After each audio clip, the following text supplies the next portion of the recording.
This episode is sponsored by Bigger City. Thank you so much for supporting us and helping our show to grow.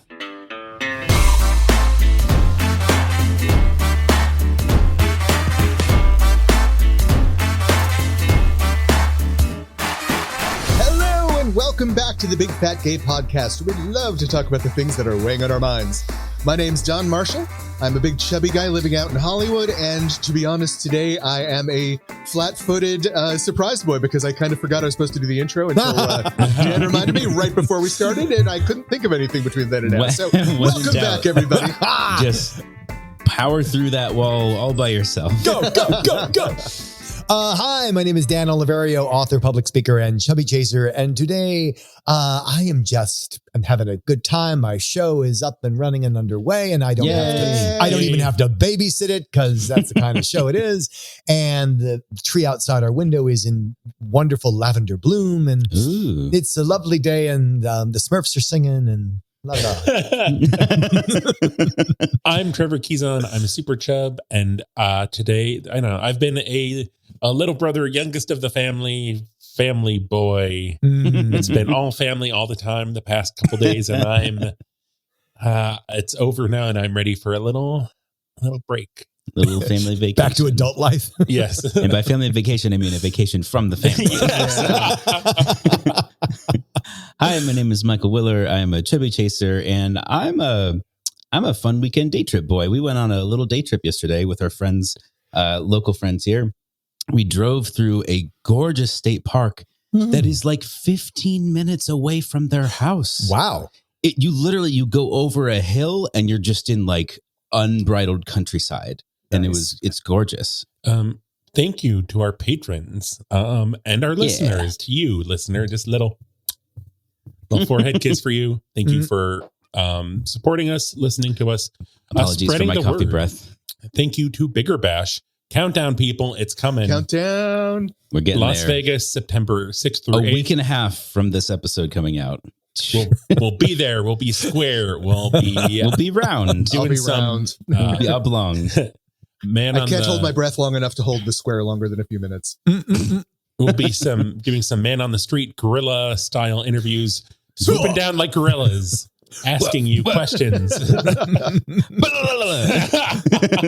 I should be a howler monkey, I think. This is some Animal Planet energy we're bringing. And thank you, as always, to Big Fig and Bearskin. Support us by buying a mattress for yourself, and they save $200. Yeah, you get a big old discount. And if you use promo code BigFatGayPod, you can save 15% on your purchase of shorts, swimwear, underwear, all the wear. Kinkwear, right? Yeah. Yeah, sure. Yeah. Thank you to everybody who's helped support the show. Now, on to the show. Yay. 5, 6, 7, 8. It was close. It was good.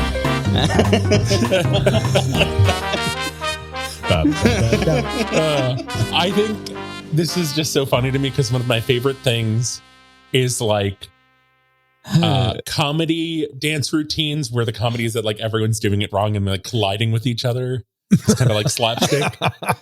My brain went to a 30 Rock bit, which I do not have to recount, but I think you know which one I'm thinking of. Yes. Somebody should introduce this because I have a comment about the headline.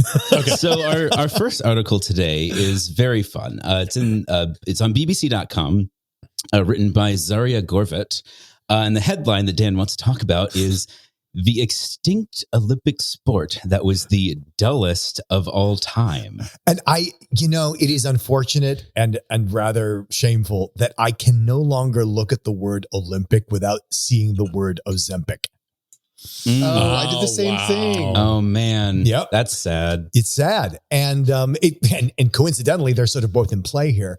Yeah. I love this. So this is a BBC article, so of course it has the requisite snark against fat people, and it's 100 pages long. It's 100 pages long. It's the most meandering non-article, like the dullest article of all time. Like how can we underscore the dullness of this sport? We can make the article dull. That's genius. That's genius, Basil. So it's about a sport called, granted, a sport that is no longer a sport, called the plunge for distance, which used to be part of the Olympics. And essentially what you do is you stand stock still a couple feet above the water.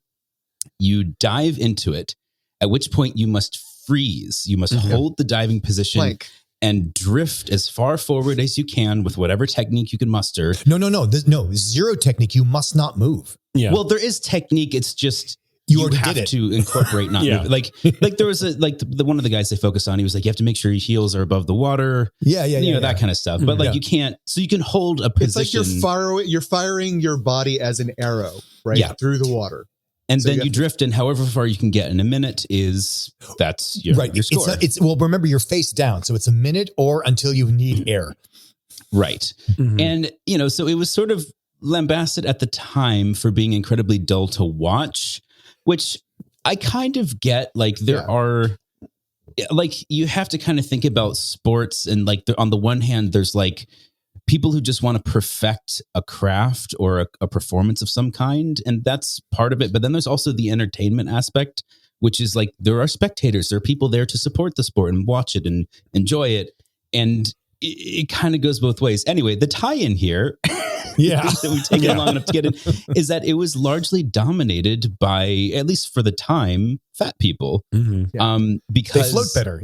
Because they float better, because the thinner, more traditional swimmer body type, their legs would sink under the water and kind of drag them down, and they really weren't that good at it.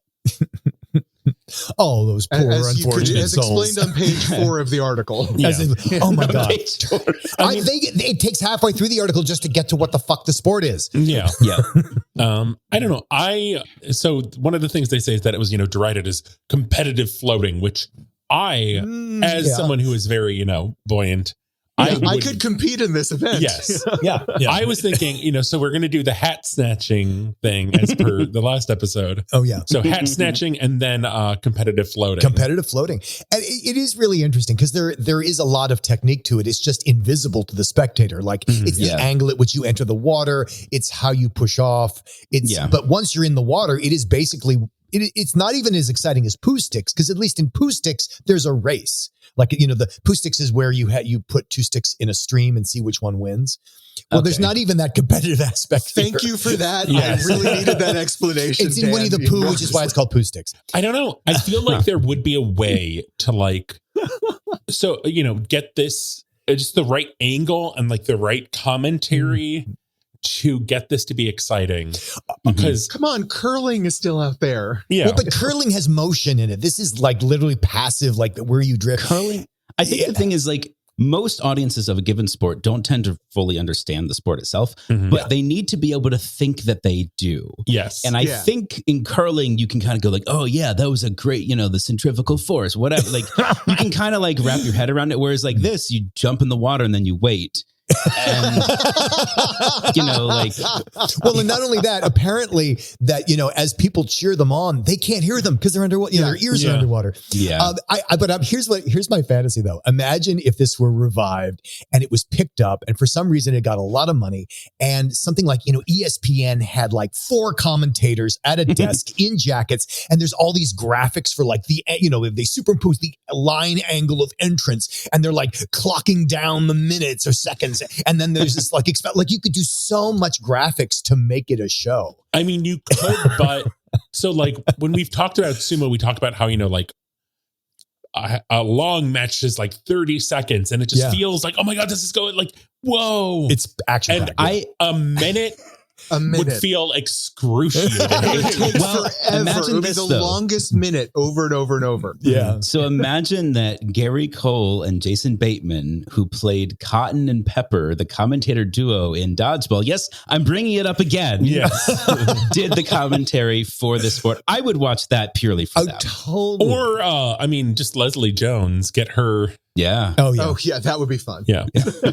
So I think, maybe this isn't so much a sport as a stand-up comic event. Yes. Yeah.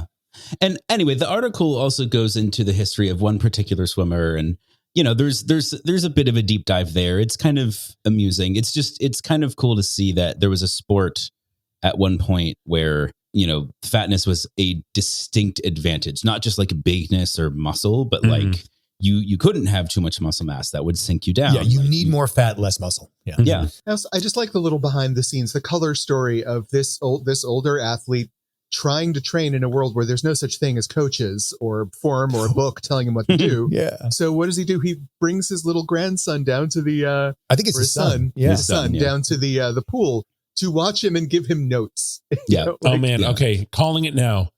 James Corden in a movie about this guy. Yeah. I honestly, James Corden, I think, is fatter than this guy. It's sort of funny to look back at pictures of fat people of the time of fat people and be like, well, yeah, you are, but also like, man, how small were people back then? Like, you can tell how small they were by going to any 1920s Broadway theater before they replaced the seats, or Carnegie Hall. Like, they're tiny little seats. Researching for one of the bits, I came across something called the Fat Man's Club, where you had to be above a certain weight to join. And like their meetings consisted of eating, right? But and talking and socializing. But when you look at the photos of the meetings, it's like, yeah, they're chubby guys there. You know, like they're well, they had to be massive monsters of like 180 pounds or more. I'm sure. I was going to say 280, but like a couple of them probably weighed over 200. Not even that much. A couple over 200. Yeah. Wow. Well, because a man in the 1920s was like 5'7" and 120 pounds. That's just bonkers. Yeah. Well, anyway. Yes. I guess staying in England, I guess. Yeah. This next one. Or in the UK, at least. From Hello Magazine. Pierce Brosnan's wife, Keely, shares defiant message about her body after cruel comments. And this is an article by Jenny McKnight. We've talked about Pierce Brosnan and his wife before. I think quite a bit. Yeah. So for those who don't know, Pierce Brosnan was the star of a couple of James Bond movies and also the Crown Affair, Thomas Crown Affair, and he was this like Mamma Mia. Don't forget Mamma Mia. He's known for being a heartthrob for women over a certain age. Yeah, and some men. Yeah, very suave, debonair. Again, think 007. So, and his wife has been pilloried in the press for not being model, beautiful, and thin. Well, and specifically people posting photos of her over the years, comparing them and like pointing out how much weight she's gained. Like really gross. Like, yeah.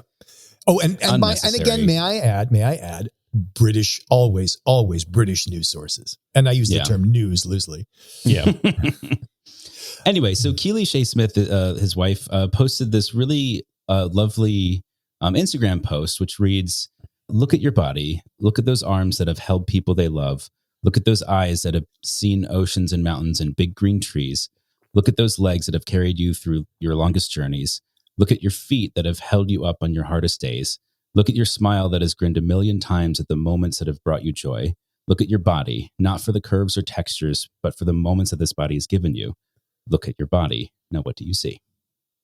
Yeah, and this is actually not her words. This is Lexi Florentina's words from her book. Yeah, and she tagged her too. And she tagged her. Yeah. You know, it's not stolen. But I just love that. That's my response, right? Just stop looking at your body as this sort of moral verdict, and rather as what it's done for you and what it does for you, and how beautiful that is. Mm-hmm. This feels very full circle for me too, because talking about their relationship.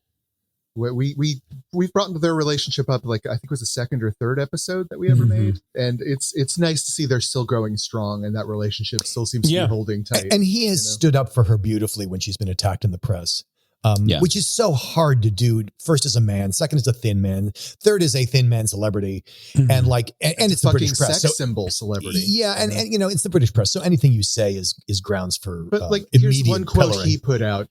"I strongly love every curve of her body. She's the most beautiful woman in my eyes, and also because she had our 5 children." Right? Like the nod to like the history making her beautiful as well as who she is and what she looks like. She is beautiful. Mm-hmm.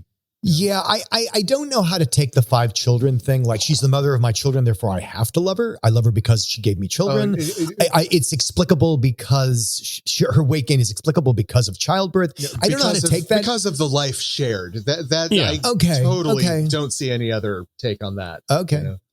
Because he says and not "I love her because she gave me 5 children." Yeah. I think that kind of clarifies, like he's saying one statement. Yeah. And the second statement. We have a life. We have built life together. Yeah, right.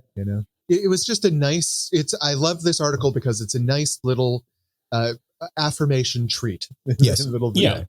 Happy 23rd anniversary. And now that we've had our treat, it is time to call the Eagle. Fat Watch 2024. From Sojourners. This is an interview. This is a piece by Greta Lapp-Klassen, an interview with Reverend Anastasia E.B. Kidd about her book Fat Church, and the title of the article is "God Loves Fat People." Sorry, And God loves fat people. Christ, yeah, God loves fat people as they are. Can we?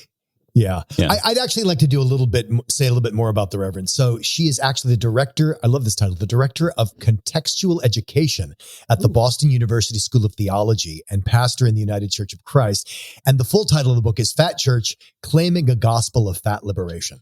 So I love this because I've been seeing so much. It's on the rise. Usually Christianity doesn't make it. Heavy Christianity doesn't make it into my feed of social media unless it's like responding to the condemnation of gay people, but more like there's some influencers and like this I'm seeing this increasing trend of like, God doesn't want you to be fat. I'm so surprised that so many Christians are fat. It's such a terrible thing. You can't be fat and Christian because it's an abuse of the body that God gave you. And like, shut the fuck up. And this is a wonderful shut the fuck up article. this is a full-blown flurry of just like tearing down every element. Like, this is such a great article to send to people. Like, I learned some stuff. Like, I didn't realize that the word obese was used as a slur as early as the 1600s. This is one of the things that she says. Like, yes, I should say prior to that, it wasn't, which is why it's such remarkable. In the Middle Ages, obese was the idea that you had money and influence and you were prosperous. It's just interesting because the way she frames it is like, to say that you're doing an obesity study now is kind of like saying you're doing a stupidity study for people who are developmentally delayed. Yeah. It's just kind of insane that that's how it's framed nowadays. Yeah. And I would go farther. It is exactly how it's framed today. And they don't think it's a problem because, well, you shouldn't have stupid people and you shouldn't have fat people. It's like, they don't apologize for that. But while she addresses a lot of that stuff, I found her taking on the Christian industry of body shaming. To be, that's really the only side of Christianity's point of view on my body I've ever had, is that I am somehow I'm breaking the terms of lease. I'm being fat in the body that God gave me. I mean, this article is so concise, and it's like mind blowing. And I feel like, there's that like TikTok, like whomp, the like heavy, like impact sound that I kept hearing. Cause it's like just the line, repentance is the backbone of diet culture. Yeah. Is just like gorgeous. Gorgeous. Like, when somebody says something really like damning or condemning, and then it's just the like reality TV sound effect. Well, also the breadth of this article is really surprising because it starts out really like Fat Liberation 101. It's like, so let's talk about the word fat. Isn't that a bad thing? Isn't that like, right? It starts there and then catches all the way up with repentance is the foundation of diet culture, And she shares like a pretty incredible anecdote about her own mother too, which really hit Amazing. me to kind of paraphrase it. Like, her mother was always fat. She's always been fatter than her mother. And as she was growing up, her mother, of course, was very entrenched in the like diet culture and kind of brought her along into the diet culture as well from when she was a child. And eventually her mother got cancer and like started losing weight because of the cancer. And that's just sort of part of treatment. And throughout the process of trying to kind of recover and heal from the treatment, her mother was still on these diet restrictions and was not allowing herself to consume the right kind of calories or enough calories, like to basically fuel her body and like keep her healthy or as healthy as possible, and essentially watched her mother waste away, refusing to eat while she was suffering from cancer treatments and getting praised the whole time by the church. From her church getting praised at church until she couldn't go to church anymore because she was too weak. I think there's also something that like another like whomp, like mind blow moment is because her mother was smaller than herself, but considered herself fat.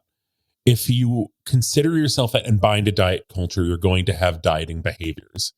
And I think that is just so many people who they're not fat, but they consider themselves fat, and they just get consumed by this in the same way. I thought that was an interesting thing to hear, because I was not a fat kid, but I always thought I was, and I don't know why. I don't know where that came from. Did you have fat friends growing up? No. I think I will say all of my friends were skinny white people. So like I was a little larger than that. But I wasn't fat. I was just not a skinny little white kid. I was kind of like a normal sized white kid, I guess. I mean, but I think it's just absorbed, because it's just so, especially like in the 90s, it was just so, it was everywhere. It was, it still is, but there's at least more to counterbalance it. Yeah, and fat shaming was an absolute staple of comedy from the mid 90s to the mid 2000s. Oh my God, just constant. It's, I think I pulled way too much of my identity from that being the only thing I saw of myself on TV. Yeah.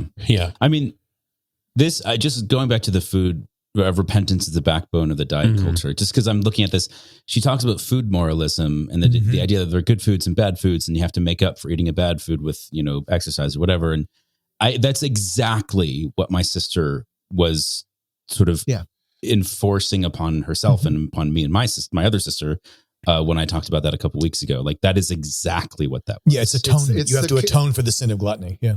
I mean, calories in, calories out. That's what the foundation of.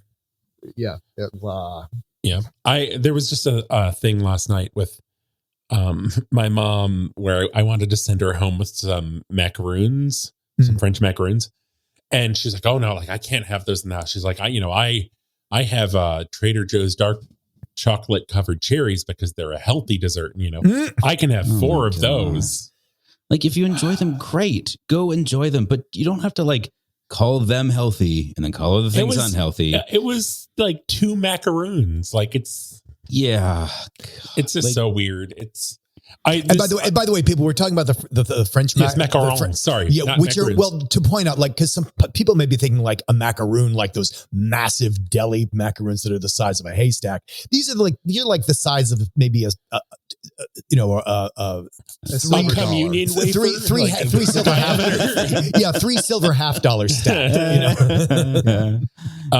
I know this is like another one of those, like, have this locked and loaded, send it to your kind of religious family members. I think even just like I have an aunt that is very religious, that like if we like interacted more, I would definitely send this to her. But like I think it would just be kind of weird to like just send this to her. But I think if you like, even if they're like, it's not necessarily a fat phobic relative, if just really kind of religion is their lens of the world, I think it's just an interesting thing to send to those people. Well, and having it come from such an authority within religion, within Christianity, at least. Yeah. And the thing that is uppermost in my mind is this is the answer to I'll call it the Christian personal trainer. Like, you don't need to do it for me. And if you're not doing it for your health, you should certainly be doing it for God. Yeah. Work out, bodybuilding for God. There's other really bodybuilding. No, God, that's a thing. You know what? I think God may like this body because I see more of this body than your body. Just saying. I think God may like it. Intelligent design. There's some other good, like there's a lot, like every aspect of what's transcribed here is a gem. Like she takes on Ozempic and some of the issues there. She talks about a fat church, which is to me, fat church is not a place, but a set of principles on which we function, a movement towards a space in which structural anti-fatness is interrogated, so bodies have the ability to be free in a fat church. Which I think I like, because there's a lot of like alternate churches popping. Like, you guys know about Dance Church? Yeah. No. Dance Church, it's exactly what it sounds like. It's just an hour-long, group communal dance rave, essentially, on Sunday mornings. I say rave like in the mindset sense, not in the drug sense. Mm-hmm. And everyone just gets out and moves together, and there's loud music, and you have an instructor, and like is there you a just mosh pit? dance. I hope there's a mosh pit. No, it's not quite that violent. I think it's much more inclusive than a mosh pit. Yeah. But anyway, I love the idea that people are kind of reclaiming the idea that you can have spiritual experiences that don't have to be, structured under the religions that currently exist. Yeah. Mm-hmm. Speaking of reclaiming things, shifting into our main topic, we wanted to talk about internalized masculinity concerns and kind of like how can you navigate these internal concerns and kind of find comfort, find identity, and just kind of like And confidence. And like reclaim what does masculinity mean to you? And what does it need to mean? And it was interesting because Don, you had initially brought this up as possibly like a mini-sode, and we thought it was interesting enough to do as a main subject. I'm kind of curious for you to set this up. Yeah. Well, so for me, like we had Trevor brought in his caftan fashion show at one point, and I think they look great on him. I'm wearing one right now. And I know, the way I dress by default tends towards the flowy and billowy because I find it comfortable, and I like the way it feels on me, right? Mm-hmm. I feel uncomfortable in tight clothes, but I couldn't bring myself to wear a caftan in public. And the reasons are entirely because of like this internalized masculinity thing. Like it makes me think of a muumuu, and I don't want to wear a muumuu out in public. It's funny. I totally get that, Don. And I am embarrassed to say, but I'm going to cop to it. I totally have this concern when Trevor wears stuff like that. Like that matters to me, and I wish it didn't. Yeah. And I am smart enough to keep my mouth shut most of the time because it's none of my fucking business. But I found, this is how it works, like those new caftans, like the one you're wearing now, Trevor, I love those on you. And I definitely have the concern that you have, Don, of like, you wear something flowery and floral, and all of a sudden we're in another land. And it's interesting for me to examine A, my prejudice on the issue, and then B, like, well, what's making the difference? Is it the pattern? Is it the cut? Is it the, yes, it is the pattern of the cut. What I just find so interesting about that is like, I don't know, a partner and observer of you is you are so like not bare, so not like the masculine chub. And, more, I think it's like more the, Trupic, and in thinking about my own stuff with masculinity, like boyish. Yeah. Because I feel like I am like, I'm definitely not like mask, but I also am not like, I don't really identify as femme, but I definitely am like, I'm a man. I don't know. I wear nail polish and I wear flowy things and I like florals, and I think it's because like everything right now I've like just kind of been thinking through like biography and like family stuff because I've been so in family world, and like my family was just like, I always knew it's like, oh man, we're weird. We are not like we are like we are not like another family. Like part of that was like my mom had in the 90s was like very into the there was like the women wearing men's blazers trend, and it was like it's kind of coming back and just like, oh, it's oversized blazers, but like at the time it was like my mom wearing my dad's clothes that kind of got left behind when he moved out in the divorce, and kind of like being a sassy lady, like, yeah, I'm wearing a blazer and a men's blouse, what of it, and wearing ties, and like as a very just like a fashion choice. And I like it was seen as like, oh, who is this woman? She's so mysterious. And she drove a Jeep because it was the cheapest car she could get at whatever used car place she went to. And there was not a lot of like, don't do that, it's girly, but there were definitely points where I would veer into like when I would paint my nails in high school, or like wear eyeliner, or there was a point where I wanted a pair of goth boots, and they were unisex, and it was like very upsetting for my mom. It was like she was like, "What does that even mean?" I'm like, it's just like they are neither men nor women's shoes. It's just I like these boots. Like I didn't think this was going to be a thing. Mm-hmm. And so like I think anything around masculinity concerns, it was like, oh, this is either going to get me in trouble, or it's like it's not normal, which I feel like my family was like desperately trying to fit into, but also completely uninterested in at the same time. Yeah.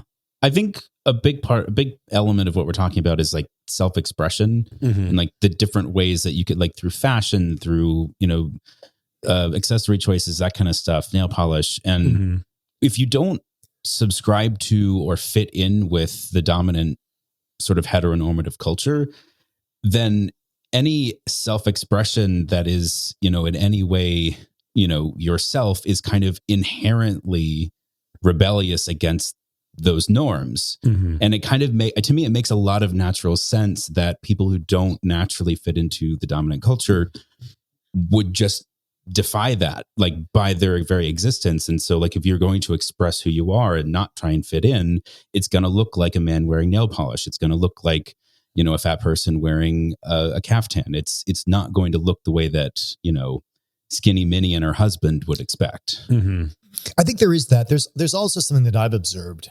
And this goes back farther than, self-expression and fluid sexuality or genders.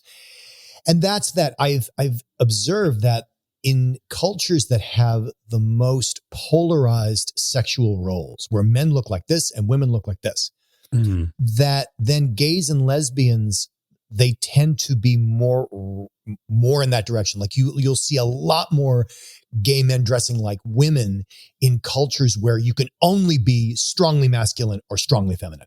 Like, because there's no middle ground for it, there's no permission for anything in between. It's almost as if gays and lesbians in those cultures are forced into one extreme or the other. There's no such thing as the metrosexual, you don't get that. I just know so many fat people who have kind of very much in Trevor's same vein of like, yeah, like I was the goth kid that wore black nail polish. I was I was wearing like the super tall pumps that were boots, but they were also kind of like you would usually only see women in popular culture wearing them. And I think I have found that to be pretty common. And I wonder, like, is that becoming more normative now? Like, is that less of a stigma? I mean, the nail polish thing is such a mind fuck for me to see just how, like, it is completely normal for men to wear nail polish now. Yeah. It was, and I feel like it was kind of when I was in high school, but it was like just such a big deal. And it was like, why? Like, I don't understand. And I think because like what I said, like nothing in my life was really normal. So it's like, why this? why is this the hill? I feel like you guys are going through with nail polish what Dan and my generation went through with the earring. Oh, yes. Oh, my God, Don, yes. Remember the earring? When we were young, such a big deal. An earring was a huge deal. Like, it was a huge deal. And the micro attention to, well, which ear is it in? And then which ear is it? Yeah. That's so dumb. I mean, that was a huge deal. But back in that day, like, I remember. You couldn't do anything more transgressive. And there was a mnemonic to remember, because remember, right is wrong. So if you were in the right ear, it means you were gay. You were in the left ear, and it's like a little. I remember it as left is right, and right is wrong. I mean, I will say that was still a thing. I feel like when I was in high school, because my mom wouldn't let me get my ears pierced, and then I think when I like turned 18 and finally did, she's like, "Okay, but you have to get both," because that like doing the one was like. So doing one was gayer than getting both. Which is funny, because to me today, it seems the reverse. Like, I can totally handle a guy with an earring. Guy with 2 earrings? I've been with a guy that had like 8. It's kind of fun. But so for me, I think it's sort of an extra weird issue, because like, I don't consider myself hyper masculine. I feel like I'm in touch with my feminine side for a Gen X dude. I've always worked on that. I don't feel condemning of women So why I have that issue of putting on something that makes me think of a muumuu? No, I get it, Don, because like I actually talk about this in my book where the whole masculinity aspect of this in the Chub Chaser universe and the Gaining Encouraging universe, that was the last thing for me to see because I couldn't see it in myself. And what I discovered was that although I would never think of myself as hypermasculine, I'm so fucking hypermasculine. It's ridiculous. Like it is this fraud I've committed where like, you know, I'm into bodybuilding, I'm into size, I'm into the difference between, you know, the really fit chaser and the really cherubic fat chub. I'm into all that stuff. And it is not gender based. And yet there's a gender component. Of looking, you know, because, and I get attention for being like, one of the things that came up for me is I'd get a chub who's like, oh wow, I love how masculine you are. You're such a man's man. And to me, that was like, didn't make any sense. I'm like, what do you mean? I have a dick? Is that what you're talking about? I have a penis? And they're like, no, it's like a man. And then they would explain, oh, you're such a man's man because you don't even know you're doing it. I'm like, I guess not. Yeah. And so, but that was it. And it was this sort of internalized, so internal, I could not see it from inside. I've had a really interesting journey with exactly what you just talked about, except, you know, I'm 34 now. When I first became, you know, kind of sexually active, I was in my late teens, early 20s. And at the time, I was much more kind of twink shaped. Mm-hmm. And like the people that I was around were very much putting me into that box. Mm-hmm. And I didn't like it, but I also didn't know that I didn't like it. I was kind of just, so I guess this is where I belong. Mm-hmm. And I eventually figured out over many, many years that not only did I not like that, it made me really uncomfortable and it made me feel like I wasn't who I was. And as I have gotten older, I've gotten hairier, I've grown a beard, I've kind of moved into much more traditionally masculine kind of aesthetics. Mm-hmm. I don't consider myself to be hypermasculine either, but I have gotten a lot of the same comments, Dan, that you have in the last like 4 or 5 years since I've kind of committed to the beard and committed to those more traditional elements. Yeah. I am wondering now, like how much of so sexual affirmation, let's call it that, right? Where the people that you are sexually interested in are attracted to you and they identify a feature such as, Dan, you're so masculine, right? Mm-hmm. Now that I'm thinking about it, that is where I have tended to be the most sexually successful in the past, is with guys saying like, oh, you know, daddy, hi. Yeah. That sort of thing. I have never been called, I've been called handsome. I've never been called beautiful, right? So I've never been given an affirmation to make me feel like that other side of myself could be attractive to anyone. I wonder if that may be one of my aversions to wearing a caftan. You know? Well, it definitely the language is definitely gender marked. Beautiful versus handsome, you know. I want to just raise a point because as Dan said, you know, the caftans, there's florals, there's like what I have now, which is more kind of, I feel like neutral, you know, just has some color. I would maybe, so my take is that this issue might not be a masculinity issue, but a like internalized fat phobia thing. That like what, because like what it like that you may have a thing about what does it mean to wear a caftan, not as a gender identity thing, but like what will people think if they see a tall fat man in a caftan? I think that might have some reality, that may have some truth. But when I think about like going to Bigger Bash, right? Mm-hmm. I have less issues conceiving of wearing a tight t-shirt and like mini shorts than I do wearing a caftan. Yeah. Right? Yeah. So it feels off to me, but that said, if I was going to go to the supermarket, I think I would be more comfortable in the caftan than I would in a super tight shirt and mini shorts. So that's interesting. Well, and maybe, also I get it I get it. I think the same way, Don, because like I've seen like on Facebook, you get these ads and, you know, the ad for the man in the caftan, and they're always like super hot muscle daddies, like in their 50s and with beards, and it looks amazing on them. And that would also, there's a version of that would, you know, that would also look good on a fat person. But like, if they were, but then imagine like the international male catalog with a beautiful slinky twink and they're wearing some floral caftan. Like, no, I'm not into that at all. Like, that's not hot to me. So I don't think it's about the fat. I think it is about that masculine feminine dynamic.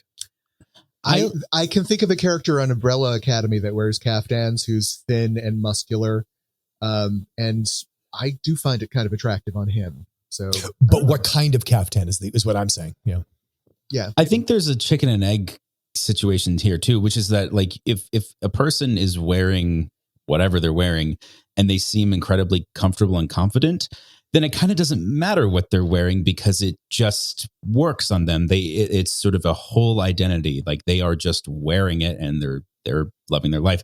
But then there's also like, if I put myself in something that I kind of want to try, but I don't feel comfortable and confident in it, is it going to reflect that way to other? Like, are people going to pick up on that and latch onto that as opposed to, oh, it's truly just the garment on me? Like there's sort of a like, which one of these things are people responding to? So like the bearded man in the caftan, if he's walking around confident in it, then I don't think anyone's going to be looking at him saying like how feminine, unless you're like, some hyper masculine conservative Christian jackass. Yeah. That doesn't track for me. I don't, yes, that is an aspect of if one is confident in one's own skin, but that's not really what I'm got my finger on right now.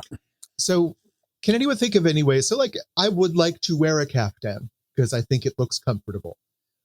How is there a way for me to sort of approach this subject besides just throwing it on and taking the cold water plunge? I mean, so I would say, like, my advice on this is wear it at Bigger Bash because that is, I think, the safest space to wear it. Like, I'm surprised that you said you would wear it to like Ralph's or something before Bigger Bash because I would not wear a caftan to like, I was thinking like Trader Joe's. Part of it is just because like I am more comfortable navigating a space in the like tight, like I'm thinking, so like one of my tight workout shorts and my workout leggings, because my fabric will not catch on anything. Whereas like I am just already large in a space. And if I have a flowy caftan and there's like a breeze, and I snag on someone's car or something. And then I'm just more self-conscious of the space my body's taking up because there is more fabric just to take up even more space. And I've even just had that where like if I have a baggier pair of shorts and they snag on something, then I'm like, oh, I'm taking up a lot of space and I don't even, have a sense of it. Yeah. For me, it reminds me when I was a fat kid and I would look at the picture on the underwear box and I'm like, oh, he looks really great. I'm going to buy that. Guess what? It did not look like that on me. Yeah. And I think that's kind of what you're thinking with the caftan. Like that looks really great in this model, but what is it going to look like on me? And so what I think, unfortunately, is you just got to take the plunge, try it on. You don't even have to go out with it, but like, see if you like how you look in it. And if it's a thumbs up, then you go and Michael's point kind of applies here. So I think. Kind of like acquiring your own confidence in the garment. Yeah, exactly. But here's what I'm saying. That's also because that all the stuff that goes with that, the masculine, feminine stuff, the is it too tight, not too tight? All that goes along with it, and that's part of why you like it on you. So I think it really is unfortunate. And I know that this means ordering something and probably sending it back because, how many Fat Man caftan stores are there in your neighborhood? I think you just got to take the plunge and order it. For example, Trevor bought these 2 caftans and to my shock, I love them on him. Like I never expected that. And I think that it is possible that you will order something and you're going, holy shit, I never expect to love it as much as I do. I'm curious if any of so I have confessed my fear of wearing the caftan. I'm curious if any of you have ever avoided an activity or an item of clothing that you wanted because of fear of masculinity breach. I've done the opposite, actually. I've avoided wearing like tank tops. I don't own a tank top. I can't say I never will, but I have no desire to own a tank top. That is, I think, a pretty traditionally like hyper masculine garment for like somebody with a chest and arms to put on and show them off. No desire to do that. Um, Are you trying to denigrate me for living in tank tops, Michael? no, I'm I know. speaking to my own No, I know. experience. But I'm just saying that, like, in the summertime, I practically live in tank tops. Dan, And how this about happened you? to me. Maybe I've told this story before, but I used to work for Here TV, and they had a booth at Pride in West Hollywood, and I went to kind of just volunteer at the booth, and I didn't know they were going to do this, but I showed up in my sort of nice outfit, and they handed me a Here TV tank top and said, "Change into this." And that was fucking, I was so slimed by that. I hated that. And so I think, I can't remember if I did it or not. I think I refused and then I left. But anyway, just like, so that's the level of like, I'm not doing that. And it's strange because that in any other, I think, point of view, like if I were to wear that and post a picture of that on Bigger City, I think I would get some positive responses. Totally. Yes, certainly. Yeah. like chum in the water. Yeah. Dan, how about you? Yeah. I am very conscious about, like, does this look good on me? Does this look good on me today? Is this how I want to show up to this event wearing that? There's a lot of, I think about it a lot. For example, I went to my show last night because I had some friends coming and they wanted to meet me there. And I'm thinking, and I was hosting a talk back afterwards. And so I'm very much conscious of like, okay, I would rather wear a tank top, but I'm hosting a talk back. And what's in the laundry? Okay, I have this white polo shirt. And then I got to the theater like, damn, I'm wearing a white polo, which is not what I wanted to wear in a theater. Because then they were filming that night and I can't be in I don't want to be in the shot in this big white shirt in the, So there's like all these concerns. And granted, some of these are rather specialized and practical, but suffice it to say, yes, I don't dress that well. And it's ridiculous given how much thought I put into how I dress. Trevor, you seem to be the most courageous of all of us. I'm curious. Yeah, for me, it's just like, I don't really think about like, am I going to look too masculine or too feminine? It's like, do I just like how I look and how this is fitting? And I think the kind of most gendered that conversation gets is like, oh, I look like a lesbian right now, and like the lesbian chasers are going to be hitting on me. But it's really just like, I think the most it gets is like, if there are conversations, I'm like, I know this is an old thing from childhood or whatever that like, I just I want to get over so I can like see like, do I like this? Nice.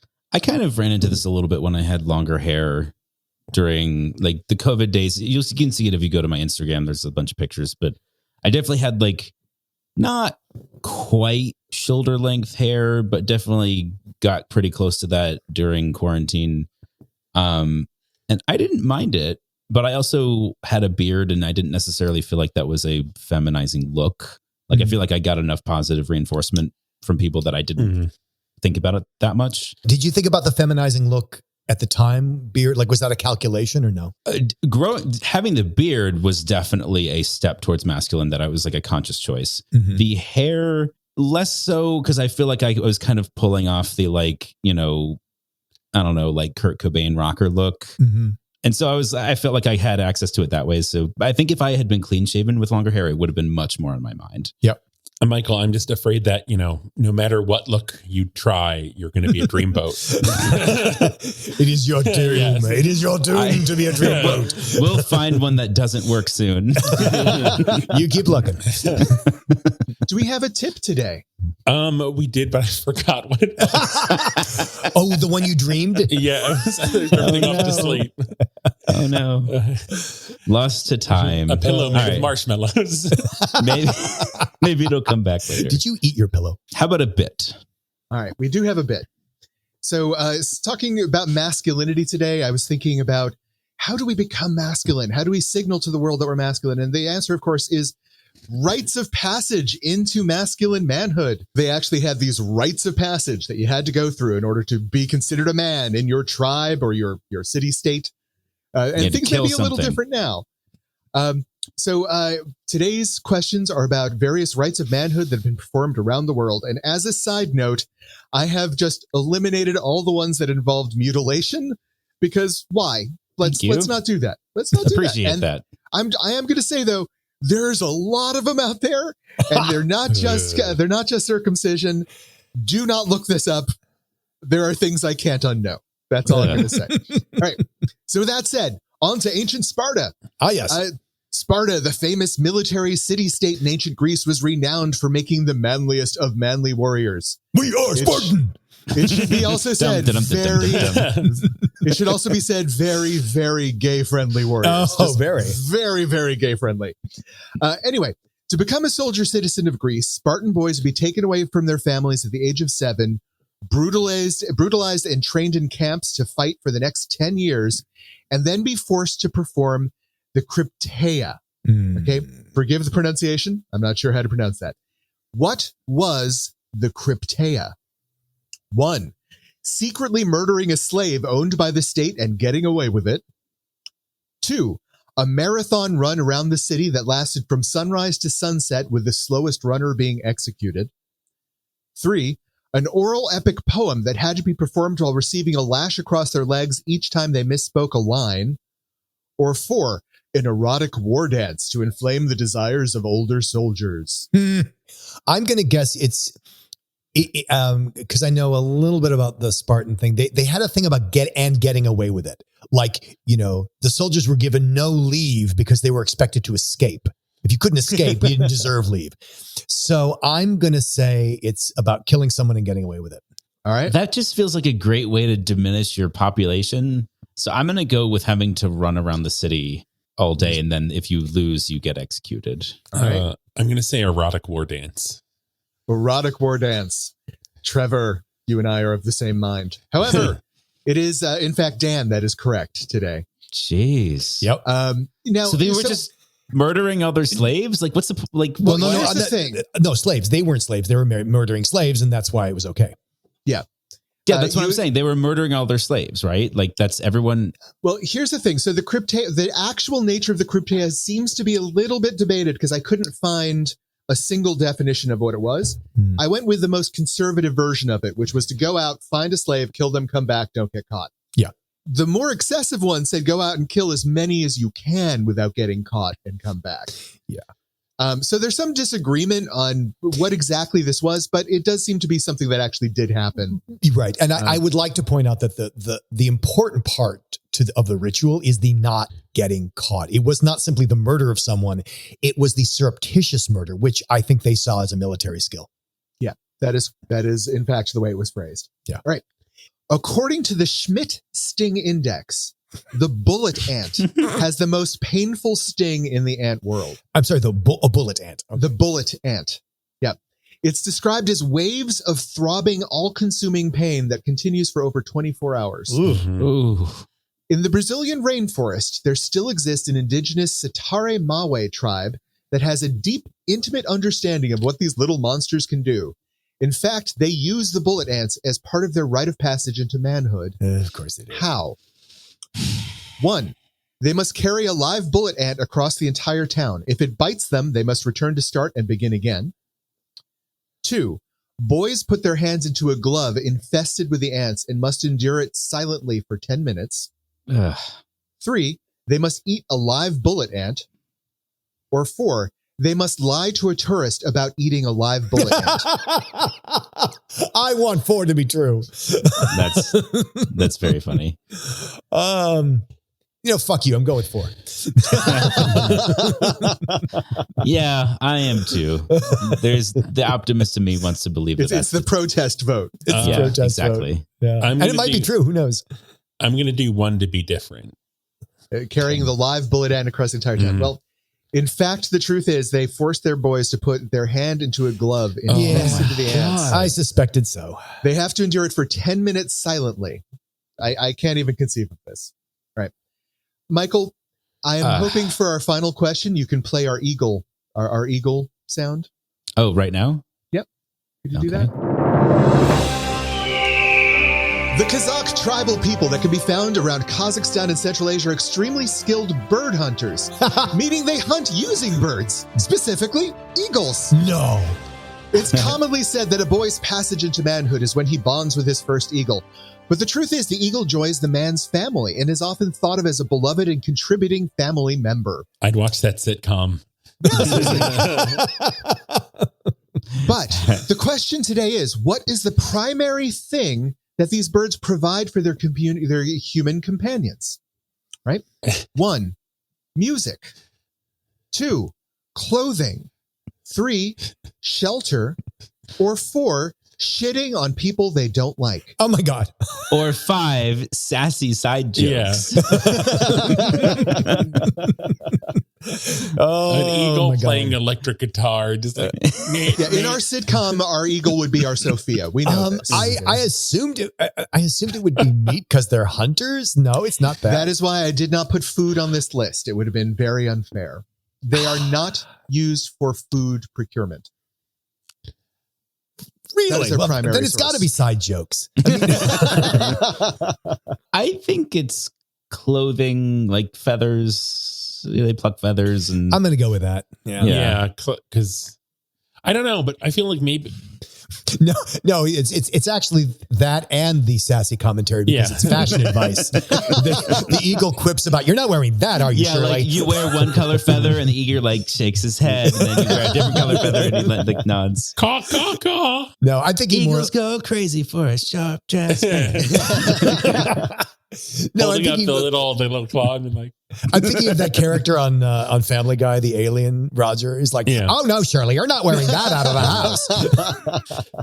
Yeah, I guess I'll go with clothing American too. Dad. Okay, we have united vote for clothing, and in fact, the right answer is clothing. Yay! So a lot of the clothes that so the Kazakhs are sort of famous for these fur hats they wear and these fur trimmed clothing. And the truth is, they don't hunt for that fur. Their eagles are the ones who go out and supply all the animals necessary for their clothing. Oh my God. So they have like trained personal shoppers. Pretty much. Do they tailor them as well? Do they give you side eye when they realize they have to let out your garment a little bit? There are a couple videos online showing these guys hunting with their eagles, and like it's beautiful. It is actually beautiful to watch. So very worth going out and checking them out. Trevor, if we have a Kazakh eagle hunter listening to our podcast right now, where could he come to tell us about this wonderful sport? Well, we're on Instagram and Twitter as @BigFatGayPod. We're on Facebook as the Big Fat Gay Podcast. Leave us 5 stars there or on your preferred podcast platform. Also, leave us reviews. Support us on Patreon at patreon.com/BigFatGayPod. See the articles we talked about at www.bigfatgaypod.com, baby. Maybe you just finished watching the latest episode of Spread Eagle, our Eagle sitcom, and you turn off you're reaching for the remote, but oh no, the remote's covered in bullet ants. Watch out!